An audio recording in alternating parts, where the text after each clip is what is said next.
The earth holds secrets of lives lived and lost long before our time. I sometimes find myself haunted by the image of a single, terrible moment. A herd of Centrosaurus, thousands strong, meeting their end in a catastrophic flood. Now, in southern Alberta, Canada, their bones lie together in what's known as the drowning cemetery. They moved as one, these Centrosaurus, a rhythm honed over centuries. They were medium-sized herbivores living in the late Cretaceous period, some 76 million years ago. I picture them with their large nasal horns and impressive ornamented frills, symbols of power, perhaps also a vulnerability. They were adapted to life in groups, measuring about 6 meters in length and weighing over 2 tons. It was this very group dynamic that, on one fateful day, sealed their tragic fate. The area where their bones were found was once a floodplain near an ancient river. It became a mass grave. The rain, I imagine, came down in sheets. In mere hours, the familiar landscape transformed into a scene of chaos. Mud, raging currents, and utter despair. The saturated ground gave way, collapsing beneath them. Caught off guard, the Centrosaurus tried to flee, but their panicked escape only fueled the destruction. Those at the front were the first to fall, trampled by their own herd. Others were swept away by the flood, dragged into lower areas, and buried alive by the relentless mud. Some, the young or already weakened, simply couldn't keep up.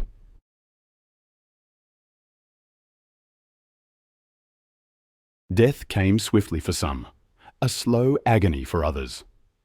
What remained was a tangled mass of bodies, crushed under tons of flesh, bone, and earth. Then silence. Decomposition yielded to fossilization. Horror transformed into geological record.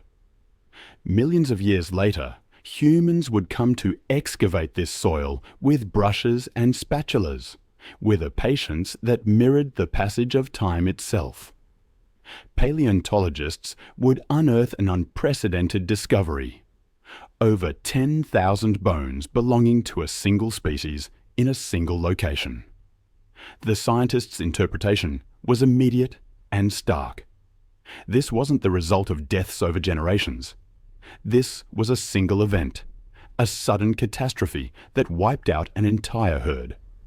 The uniformity of the fossils, the lack of erosion on the bones, and the absence of signs of predation all pointed to a moment of urgency, desperation, and tragedy. Then there's the story of the Triceratops, marked by pain and survival. Imagine this creature, more than 9 meters long, weighing between 6 and 12 tons, slowly moving across the plains of a lost world. This giant herbivore, with its 3 sharp horns and protective bony frill, was one of the last dinosaurs to roam the Earth before the mass extinction, some 66 million years ago. But among the many Triceratops fossils discovered, one tells a particularly dark story. What caught the paleontologists' attention was a well-preserved skull. Yes, but more specifically, perforations located in vulnerable areas of the facial bone.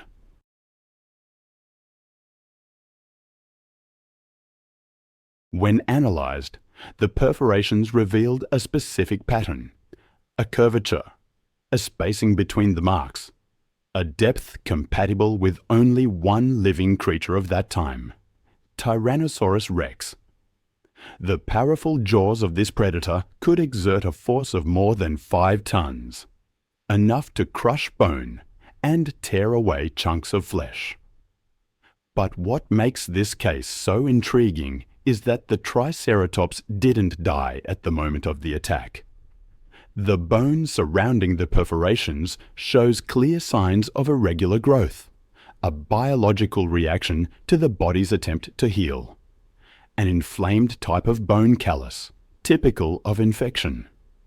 The Triceratops survived. This discovery shifts the traditional narrative of the late Cretaceous food chain. Instead of simple predation, we see a more complex drama: attack, survival, infection, continuous pain, and finally, a slow death.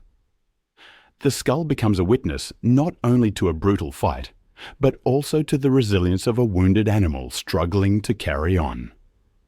The infection that settled into the perforations of the skull was severe. The disorganized bone growth indicates that the body reacted however it could.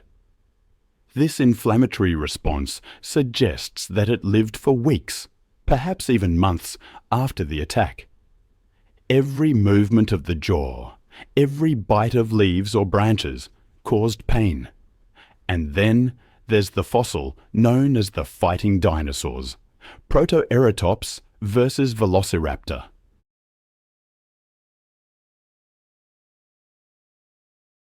In the heart of the Gobi Desert, one of the most inhospitable and arid regions on the planet, lies one of the most dramatic testimonies of the age of dinosaurs, a moment frozen more than 70 million years ago, where life and death became intertwined in a fierce dance. I've always been struck by the image of the fighting dinosaurs fossil, a velociraptor, leg raised, driving its killing claw into the neck of a protoceratops. The herbivore, in response, biting down hard on the attacker's arm. Both immobilized, locked in a final desperate act. There was no victor, only mutual death. The sand, rich in minerals and compacted over time, became an extraordinary agent of preservation. The fossil not only preserved the bones, but also maintained their relative positions. The limbs, the teeth, the claws. Everything is there, frozen, as if time itself had paused to record the raw ferocity of nature. Now imagine another scene, millions of years later and thousands of miles away. In the arid heart of what we now know as Montana, approximately 66 million years ago, one of the most brutal confrontations of the Cretaceous period reached its final outcome. Amid a world dominated by colossal reptiles, the sound of death echoed with a dull impact, muffled by a blow of unimaginable force. The supreme predator of that ecosystem, the legendary Tyrannosaurus Rex, met its end in a shocking and unexpected way.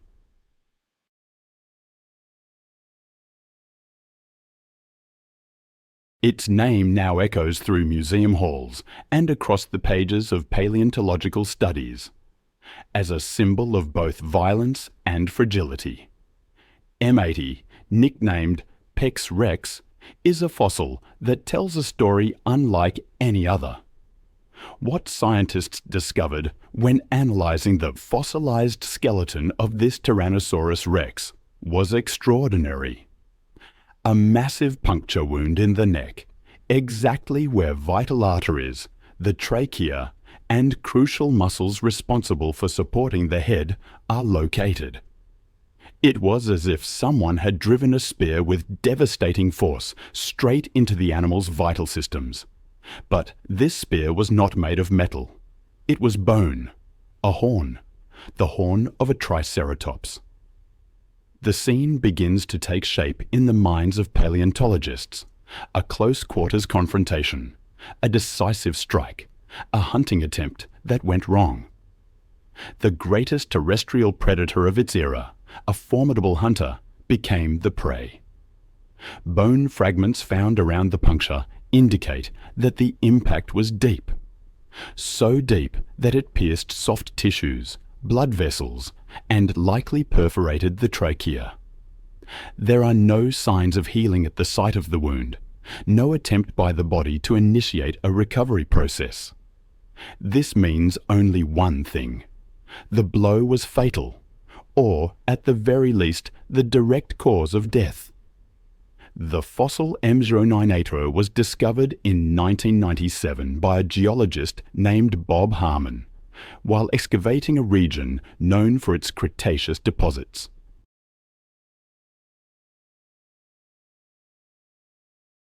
The nickname Pex Rex was given in honor of Louis Peck, the owner of the ranch where the fossil was found.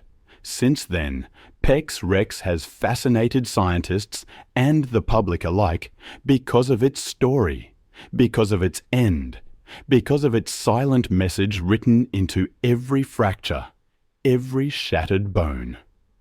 But individual deaths are not the only stories fossils can tell. Sometimes we find evidence of mass group deaths, dinosaurs buried alive. In many parts of the world, paleontologists have unearthed true dinosaur cemeteries, with skeletons tangled together as if the animals died in the midst of a desperate attempt to escape. And that is exactly what happened. They tried to flee, they tried to survive, but there was no time. Sandstorms, violent floods, mudslides, sudden and merciless natural forces that transformed the landscape in the blink of an eye. Those who lived there were swallowed alive by the very environment they once called home. These fossil sites reveal something rare: moments of prehistoric life frozen in time, not in isolation, but in community. Entire dinosaur families, from juveniles to adults, preserved side by side. Their deaths bearing witness to an instant of collective panic. These were not natural deaths, isolated or spread out over time. They were sudden events, catastrophic moments when nature turned against its own children with devastating fury.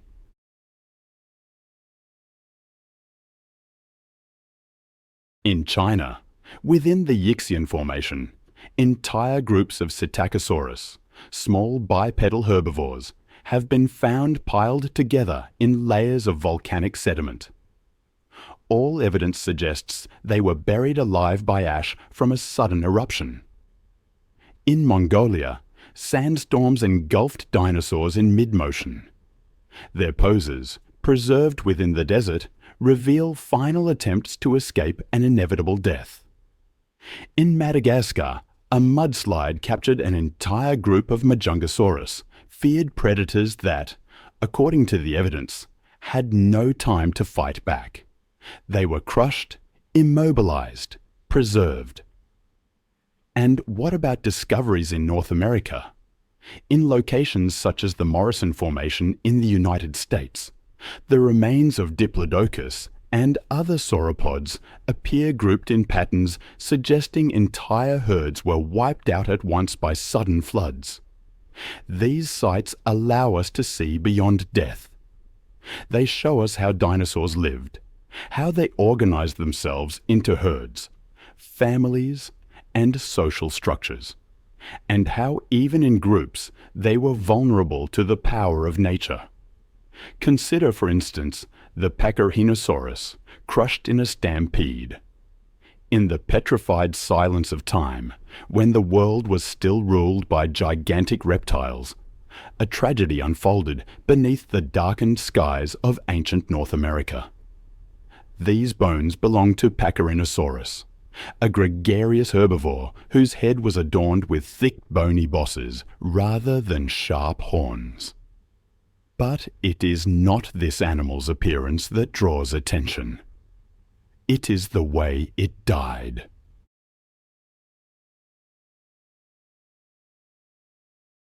Paleontologists carefully excavating a vast rock formation in what is now the Canadian territory of Alberta encountered a macabre scene. Dozens of Pachyrhinosaurus fossils stacked atop one another, with bones crushed and fractured. Imagine the scene. Dozens of tons of flesh and bone, a living mass of desperation. Paleontologists call it herd death, a natural catastrophe that ironically preserves fossils. I have spent years studying these events, but the image never fails to send a chill down my spine. The fractures on the skeletons aren't from a simple fall or a predator's attack. They speak of something far more chaotic, a stampede, driven by an intense, prolonged force. Compression marks tell a story of panic, of animals colliding in a desperate attempt to flee. A wildfire, a sudden storm. Something triggered a frenzy. Some fell, others stumbled. The weight of the herd became a deadly instrument. Juveniles, adults, even hatchlings. A family, a social unit, wiped out in moments. Tyrannosaurus, peaceful herbivores, known for caring for their young, were helpless against such overwhelming panic. It wasn't always immediate death. Some fossils show healed fractures, evidence of survival, even with broken bones. But others bear the marks of acute, lethal trauma. The microfractures reveal a force from all directions, not from above like a landslide, but from within a living, desperate mass.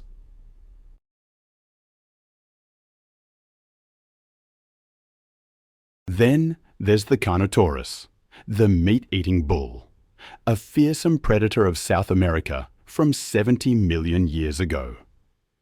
Even kings have their weaknesses.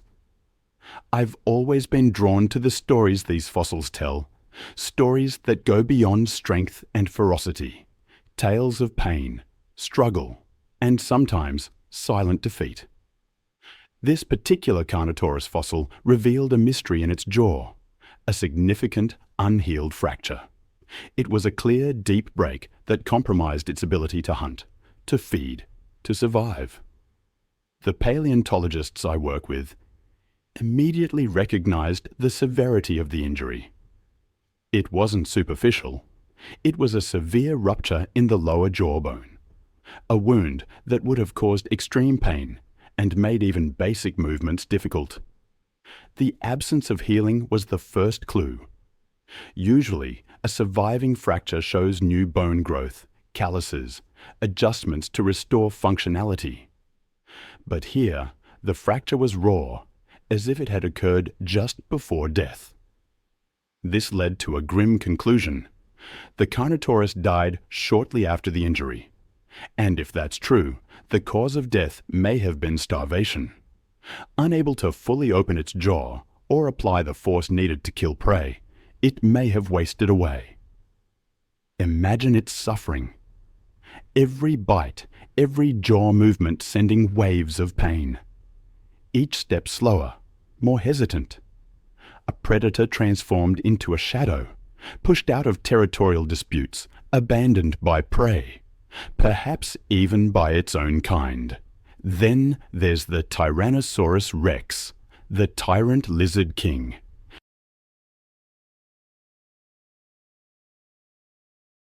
Even these supreme sovereigns faced challenges.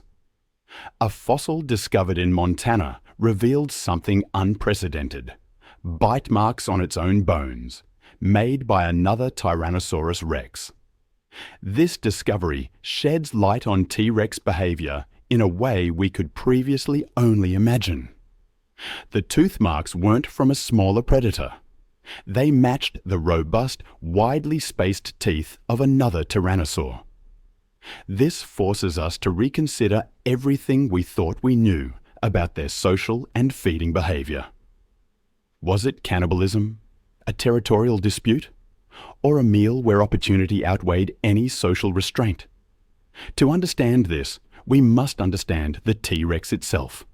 13 meters long, nearly 4 meters tall at the hips, with a jaw capable of exerting up to 6 tons of press. It wasn't just a predator, it was a bone crusher. Its banana-shaped teeth could crush not only flesh, but bone as well. Imagine a Tyrannosaurus Rex locked in mortal combat. Now imagine the victor consuming the defeated rival. It's a chilling thought, but the fossil record hints at this very scenario. Those very teeth, left their signatures on fossil remains found in Montana. The bite marks appear on the skull, jaw, arms, and legs of the specimen. In many cases, the bite pattern is so deep and clear that it reveals the exact moment when the other tyrannosaur pressed its teeth against the bone, tearing away flesh and fragmenting parts of the carcass.